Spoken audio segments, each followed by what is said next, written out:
Hi hello everyone. ఈరోజు మీకు brass work saris చూపిస్తాను. యాక్చువల్గా ఇవి ఫ్యాబ్రిక్స్ తోటి శారీస్ లాగా డిజైన్ చేసినవి. మీకు కొన్ని వీటిలో ఉన్న అవైలబుల్ కలర్స్ చూపిస్తాను. వీటిలో 4 కలర్స్ వచ్చాయి. ఇది ఆనియన్ పింక్, ఇందులో మల్టిపుల్ షేడ్స్ ఇచ్చాడు. ఫ్లవర్స్ ప్రజెంట్ బాగా ట్రెండ్ అవుతున్న ఫ్యాబ్రిక్ ఇది. దీన్ని మనం శారీస్ కానీ లాంగ్ ఫ్రాక్స్కి కానీ అఫ్కోర్స్ దుపట్టాస్ కూడా వాడచ్చు. ప్లెయిన్ లాంగ్ ఫ్రాక్స్కి దుపట్టాగా కూడా టచ్అప్ చేయొచ్చు. వీటిలో ప్రజెంట్ నేనైతే వాటిని శారీగా వాడాను.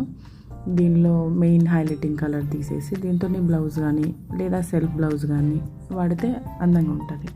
అండ్ నెక్స్ట్ ఇందులో వచ్చేసి మొత్తం టోటల్ 4 కలర్స్. ఇది సీ గ్రీన్ వచ్చేసి దీనికి onion pink and green, sky blue, ash colour, main colours అన్నీ మల్టిపుల్ షేడ్స్ ఇచ్చేసాడు. కాబట్టి మనం ఇందులో ఏ కాంట్రాస్ట్ కలర్ బ్లౌజ్కి కానీ